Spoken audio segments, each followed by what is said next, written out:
Could I get your name, please? Laura. Laura. Okay. I took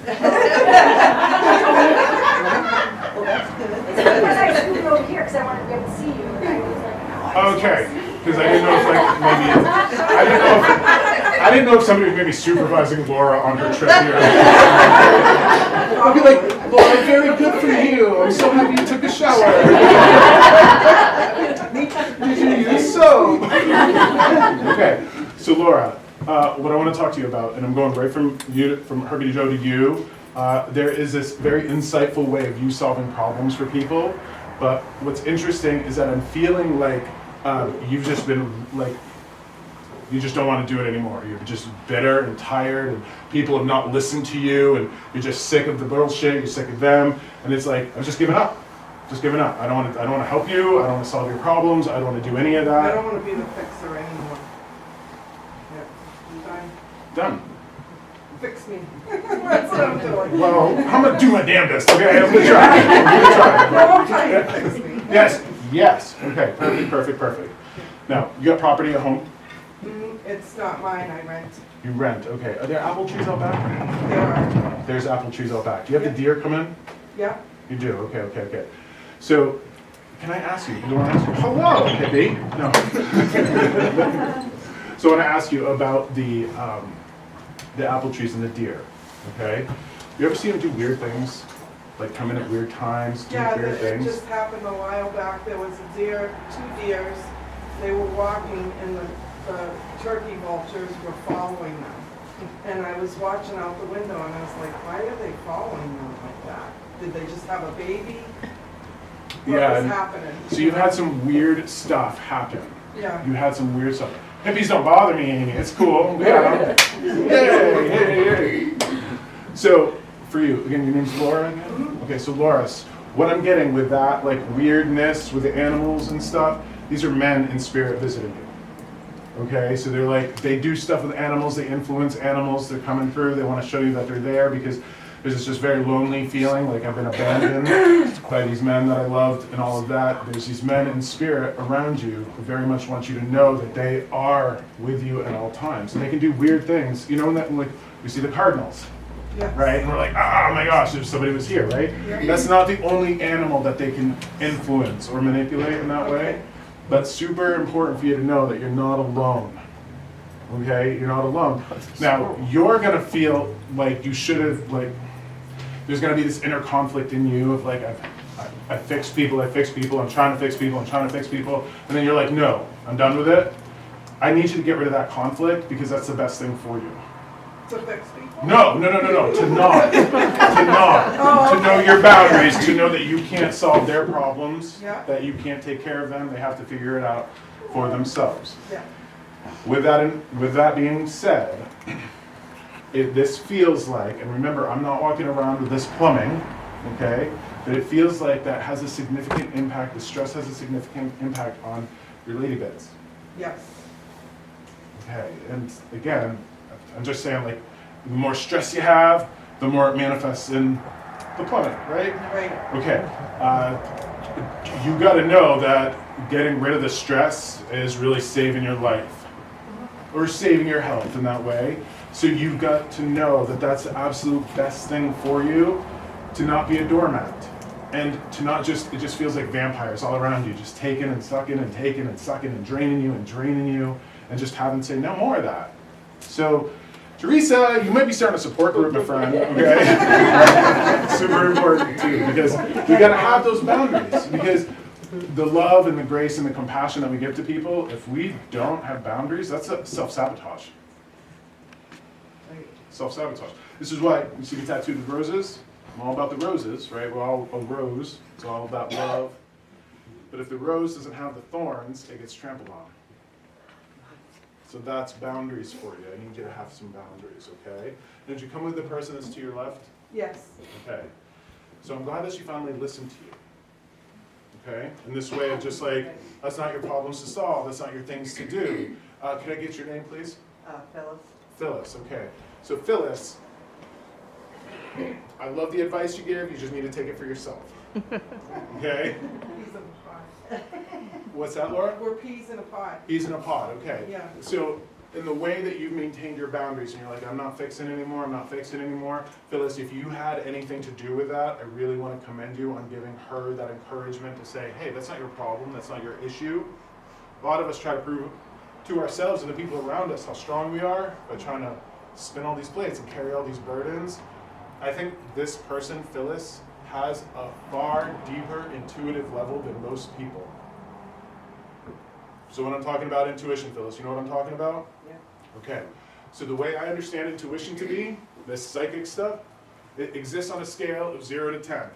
Just like singing and athleticism and all of that. Some people are way down here, zeros and ones, right? Always like falling on their face, falling on their face. Then you have people that are way up here on that scale that are just very skillful in getting through life because they have a deep intuitive connection, they have a deep connection to spirit. Okay? Now, are you also the keeper of memories? Yes. You got the photos, you got all of that. I won't let him go.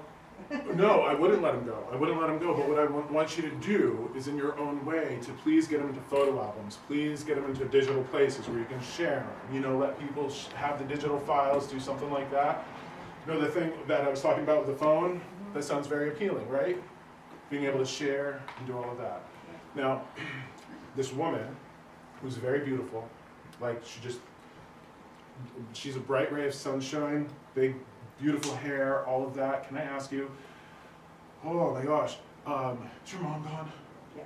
Okay, I just want to get a big hug from her. Is she a big, like, warm love? With me, yeah. Not with everybody. No, with you, like, Yeah. yeah. Well, she'd hug me. I know she would.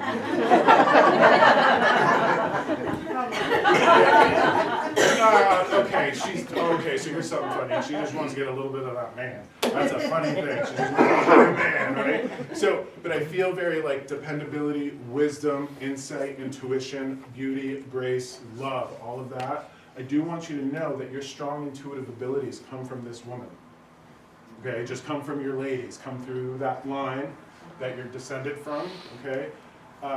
There's this need for you, and I'm going to tell you why I'm saying this, there's this need for you to do Christmas better, okay? Christmas. The reason that I say this, it's not a Christ thing, it's not a Christian thing. We are walking into the darkest time of year.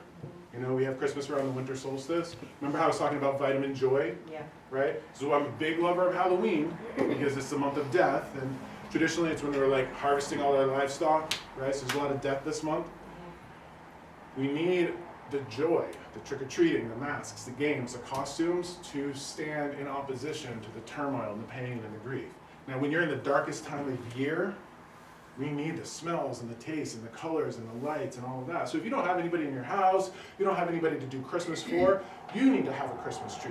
You need to have the pot of orange and cinnamon on the stove, making that smell, all of that. You need to do that because as soon as daylight savings time hits and it's 4 o'clock and it's dark out, it feels like you take a nosedive. Okay, so a lot of us suffer from that seasonal affective disorder. But what's fascinating with you is that I get that because you have a higher level of intuition, that you're also suffer more from the seasonal affective disorder, okay? And I don't know if you know this, but it also feels that you need sodium in your body. Are you low on sodium? Am I low on sodium? I don't know. Okay. Do you not eat a lot of salt? I don't purposely eat a lot of salt, no. I try Okay. not to. Well, every body is different, and you might want to get your sodium levels checked, because it just feels like salts that stuff up. My body, I need a lot of sodium. I need a lot of sodium. It's just almost like ocean water, okay? All right. So, I know that you keep a lot of stuff on the inside. You don't share a lot with a lot of people, but I'm gonna take it down a notch for this mama of yours. This is important for you to hear. You never disappointed her, you never abandoned her, you never did any of that stuff. She wants you to know that you're very selfless in that way. And it doesn't feel like you had a selfish bone in your body on any part of your life. So please know that any grief that you feel around her, you gotta sit with it in this way that we don't hold it like a badge of honor. Because a lot of us will do that with grief. We wanna hurt harder to kind of show them, you know, well, if I can cling to this pain, I'm gonna cling to you. We kind of get grief wrong in this world. But it's very important for you to understand we move through grief so our spirits can be at peace. And if you're going through an emotional process that you would never want another human being to go through, your mom is watching you go through that. You want her to be at peace? I mean, I know it's a redundant question, but I gotta ask you, the only really way that she can achieve peace in the world of spirit is when she's watching through that one-way mirror to you to make sure that you have peace.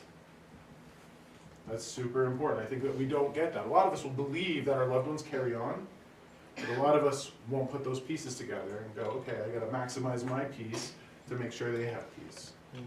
Okay? Did you do crossword puzzles? My mom? Yeah. Can't remember. She might have done. She probably did.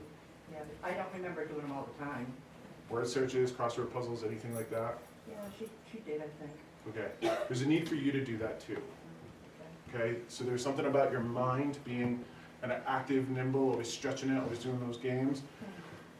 If we don't keep our mind active, what happens to it? It turns into a bunch of slush, right? Right. That's where the dementia and the Alzheimer's and stuff, that can help contribute to that. So would you have any of that in your family? I think my mom did have some dementia. Okay. So again, these are all very strange things. They all have weird things that happen to them to cause them to happen. But every single one of us should be exercising our mind in the same way that we exercise our body. So you're gonna wanna no games on the phone. I don't do games. No. But a lot of people will hear that and go, oh, I'll just do some games on the phone. Oh. No, that's not what that is. Yeah. This is like getting a book of crossword puzzles and word searches and those things to keep this going. Okay?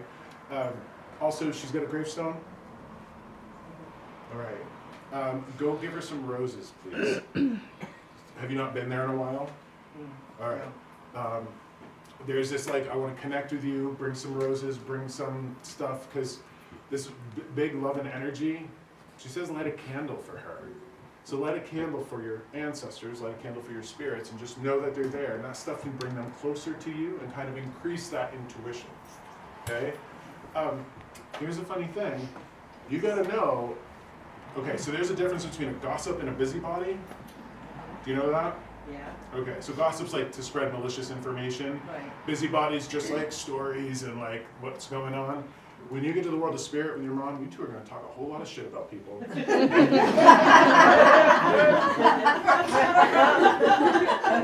Well, she's got to fill you in because where she's at, she's got to fill you in. So you guys were sisters then, like sisters, right? Yeah, we spent a lot of time together. Yeah, chit-chatting, Yeah. talking, all that stuff. That's so good. And when you leave your body and you go to the world of spirit, she's just going to welcome you and fill you in on all sorts of crazy shit. Okay? She will. Okay. So thank you for showing up. I know that you probably had a little bit of apprehension, a little bit of what's this weird stuff going on? I just felt really anxious for some reason coming here. I don't know what it was, but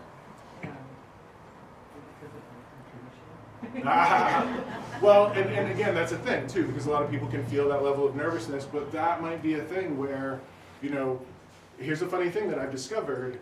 Our spirits, and I'm looking at you in the back, Missy, our spirits will cause us to feel certain things until we do a certain thing, and then it's our foot gets taken off the throat. Mm-hmm. So, we do have loving spirits, but if we're headed in the wrong direction or they want us to push us in a certain direction, they're going to bake us. They're going to microwave us in a certain energy to go do that thing, and then we do the thing and the pressure comes off. I've been kind of feeling that lately. So I don't know what it is it's supposed to do yet. But Watch your knees. well, my knees, my hips, whatever. Yeah. Do you need a knee brace? I don't know. Okay. So just be careful you don't end up that woman on a cane. Yeah. Okay? Was she on a cane? She would walk her. Okay, so walking assistance. So there might be this need for you, because imagine if you have this vitality of going to 80, 90, right? But you're not exercising, you're not taking care of yourself, I'm sure you can get to that age because your heart, everything's going to keep you going. But if you get to that age and you're all frail, it's like a car. And you got to take care of the vehicle, you got to take care of that holy vessel. So that's a little bit of that pressure. Okay? And again, I feel doing some walking upstairs, maybe even a stair stepper or something like that to help with those things, to strengthen the muscles in those knees and hips, okay? Thank you for being her. Make sure that you're always talking to her, and if you feel her in your passenger seat when you're driving around, she's there with you. Okay? Much love to you.